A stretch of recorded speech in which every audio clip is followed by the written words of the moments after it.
Penn State is quickly becoming an historical juggernaut in the D1 college wrestling landscape. Some may even argue that they are entering the conversation with Oklahoma State and Iowa as one of the best programs ever. However, the Kale era for Penn State has been straightforward with winning multiple national titles, but their early to late season lineups have been anything but straightforward, especially in recent years. Before we jump into our Penn State early season breakdown, what's going on everybody? My name is Tanner and this is TrueTan Wrestling. If you are a Penn State fan or a fan of college wrestling, feel free to hit that like and subscribe button for future lineup breakdowns, major event recaps and previews, and major D1 college wrestling news updates. If you agree, disagree, or have any of your own thoughts on this video, feel free to leave a comment in the comment section below. And now, let's talk about some Penn State wrestling. I think it goes without saying, some of Penn State's final lineups for nationals have been some of the best ever. There was a 5 individual champions year, teams led by David Taylor and Ed Ruth, along with watching Nico Megaludis grow into a leader on several national championship teams, and the same can be said for Zane Rutherford. There are several iconic Penn State wrestlers I could mention from the past decade, but there's also a clear elephant in the room, and that is the major holes at some weight classes that Penn State has been dealing with in recent years. One year that sticks out to me is the 2015 Penn State Wrestling team. This team had future national champs and future 3-time national champ Megaludis and Rutherford in redshirt, along with the freshman Jason Nof and Bo Nichols sitting in their freshman year redshirt. So with all this talent on the bench, what exactly was Penn State to do? Well, they still needed to compete in their dual meet schedule, especially in the Big Ten schedule that can be especially difficult. Penn State was not the best team by any means this year, but they still had depth in my opinion, and they were still one of the top programs in the nation, just not pushing for a title or anything just yet. They ended up finishing 6th in the country, and then would go on to win 4 national titles in a row, only really being tested in 2018 by the 2015 champs Ohio State, ironically. I bring that season up because 2018 and 2015 were both wild and confusing years for the Penn State lineups. 2018 saw an injury for Jason Nof late in the season, and the team was still struggling at 125 with the transfer of Nick Suriano. And before the RBY era at 133, there was a major dry spot for Penn State at that weight class. 2015 was the same way, but on a much bigger scale, and those wrestlers took advantage of their opportunities. However, fast forwarding to this year, there seems to be a few unexpected downgrades in the lineup. I want to get this out of the way. I still think all these wrestlers are very good and incredible athletes. Wrestling at the D1 level is extremely hard and an amazing accomplishment. But some of Penn State's current wrestlers are just not to par to the typical Penn State standard in my opinion, and I think others might agree with me. In 2021, having somewhat to very low productive weights, but having several heavy hitters caught up to Penn State for once. As we all know, Penn State finished 2nd behind Iowa in the national standings. Penn State had 6 All-Americans with 2 finishing 7th, and 4 being claimed national champs. Unfortunately, Brady Berge was a round of 12 exit due to his quarterfinal injury to Delvecchia. I don't know if this outcome would have made any difference, but Penn State still had 4 national champs, but the depth of Iowa still caught up to them in the long run. Now, with that long and drawn out introduction, let's jump into the Penn State lineup breakdown. At 125, the starter for now appears to be Baylor Shunk, who is doing well for himself. I thought heading into this season Meredith would be the starter, but he seems to be bouncing in wherever he is needed at the first 3 weight classes. There is also Jacob Campbell, who saw the mat against Lehigh. That week Penn State was dealing with a lot of flu issues, so there was a ton of wrestlers missing. Campbell is a transfer from Bucknell, where he was semi-productive. However, back to Meredith. In his 2020 season, Meredith had a few good wins and major decisions over Shunk actually. But once he hit the Big Ten schedule, he was not very productive for Penn State. Shunk seems to have won the spot for now. Shunk has wins over Sacred Heart and Army, but has losses to higher level opponents like Kaler of Oregon State and Penn's Ryan Miller. But those are both very good opponents, so I think Shunk will continue to beat opponents he's expected to beat and lose to higher level wrestlers. And I think once they hit the Big Ten portion of the schedule, he still won't be very productive at 125, but I could be proven wrong. There is also Robbie Howard, who is in redshirt this year after hurting his shoulder and also just to develop him a little bit since he was a true freshman last year. I'm really high on Robbie Howard, and I hope he comes back from this redshirt hungry and ready to go next year. Another topic that I cannot forget to mention is the heavy rumor that Drew Hildebrandt has transferred into Penn State. He would not be able to compete until the second half of the semester, but adding a returning 4th place finisher from nationals in the lineup will give Penn State some much needed points. But I will believe it when I see it.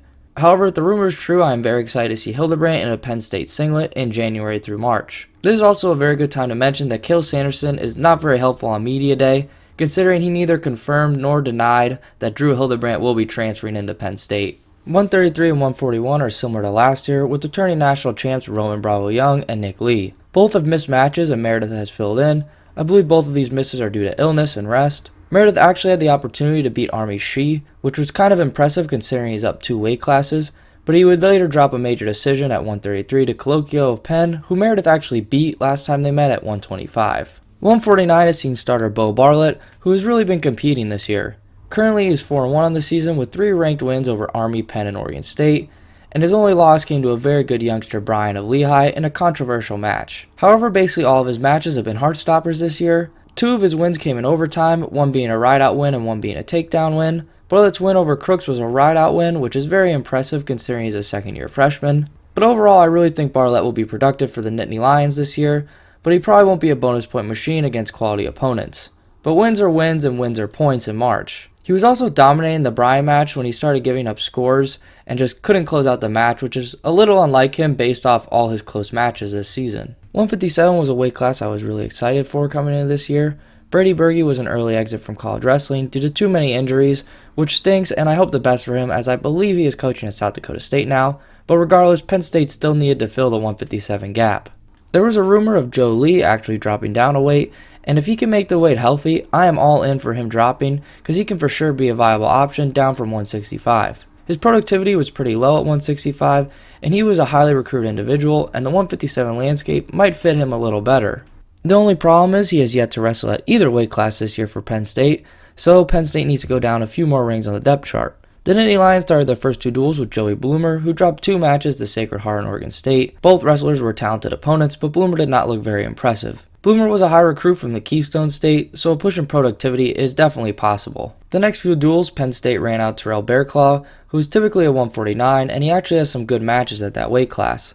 A notable match was a 4-3 loss to Storr of Michigan State last year, which is a very close decision to a very good opponent. This year he has 2 ranked losses to EIWA opponents Doug Zaff, who's really making a name for himself at Penn, and a major decision loss to Army's Hartman, who does have a career win over Quincy Monday. I would say it appears for now Bloomer and Bearclaw are the best options for Penn State, but against Lehigh they rolled out junior Tony Negron from New York. He would have the winning takedown taken away against a top-ranked and All-American level wrestler Humphrey of Lehigh. Negron would not win that match, but he came as close as he possibly could to being an elite opponent. Negron had a winning season competing in a good amount of college opens in 2020, but this was his first match of the year, and his leg attacks looked really great in my opinion. Currently all 3 options are low productivity for Penn State, but I hope they give Negron more opportunities as the season goes on, but with no tournaments being on Penn State's schedule, it makes it difficult to see all options wrestle similar opponents. This might be a good time to mention that normally Penn State does an early season invitation or open and then the scuffle for their Christmas tournament. However, this year it appears that it is all dual meets on Penn State's schedule, and their major tournament is the Florida Collegiate Duels, so the lineup battles are being solved inside the room it appears, but honestly, when Cale Sanderson's your coach, he probably knows best. This is an interesting decision and it could be due to post-COVID effects, and some teams probably didn't know which tournaments were going to be available, so this could also be an option. 165 is another interesting weight class, with current starter being Crane Etzel. Etzel is currently ranked and gathering up several solid wins. He is 5-0 in the season, with his best wins coming over Lucas Raveno of Penn, and recently Meyer of Lehigh, who beat returning national runner-up Wetzel of Pitt. Etzel being the starter here says a few things about Joe Lee. Lee is either hurt, dropping to 157, or outright lost a spot to Etzel. I believe Etzel will be productive this year at the weight, but probably about the same as Joe Lee. There is also redshirts Facundo and Matt Lee, but for now it seems like Penn State is saving their redshirts and letting them develop. I know most Penn State fans have faith that Facundo is the best option, but I think the coaching staff probably knows best, and Crane Etzel is making a name for himself, so I'm willing to watch him play out. After 165, Penn State's death row returns, with 174 and Kar Staraki, who has looked lights out this season, bonus pointing his way through opponents. He has made some serious improvement in the offseason and picked up a huge win over Jason Nolf in freestyle, which really sinks in the improvements he's made. At 184, there's another returning champ in Aaron Brooks,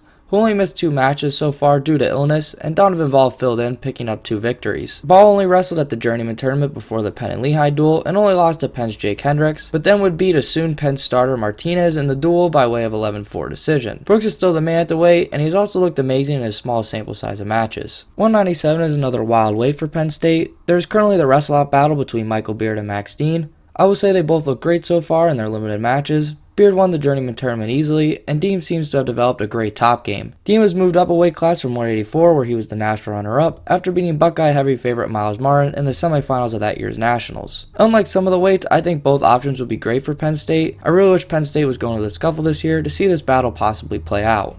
I think 174 to heavyweight all put some serious time into their top game this season and chasing bonus points in classic Penn State fashion. The hard work is certainly showing in these early duels, but that is just a hardcore Penn State wrestling fan being overconfident as we do. Speaking of bonus points, at 285 we see returning All-American Kirk Fleet. I am very confident in him increasing his productivity from a low All-American to possibly top 4 placer. These are the kind of points Penn State needs to pick up to catch up to Iowa. However, with both of these current lineups in limbo for Iowa and Penn State, I don't really know if either of them can win it. Speaking of that, if you want to know more about Iowa's current lineup questions, go check out my first video and check out the channel, much appreciated. But back to Greg Kirkfleet, sorry about that. Kirkfleet has looked impressive this season with his biggest win coming via tech fall over Oregon State's Gary Traub, who is the CKLV champion. Penn State did forfeit heavyweight during the Penn and Lehigh weekend, but they stated that was due to illness, so I think everything's fine with Kirkfleet. This also begs the question where has Seth Neville's been, because he would have been a more than suitable replacement for these two duels, and I would even argue that Wood versus Neville's would have been highly competitive, even though Wood has looked on fire this year. In conclusion, I think Penn State has some holes to fill in their lineup,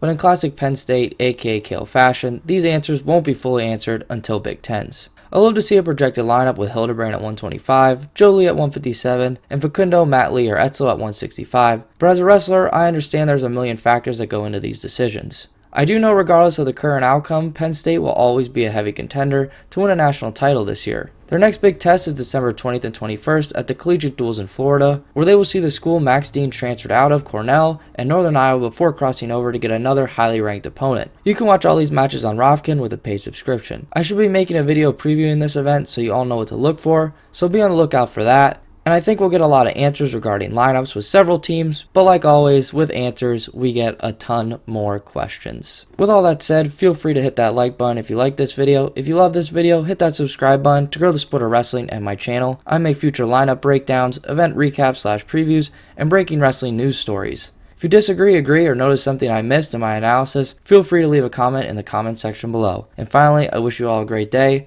and thank you for all the love and support.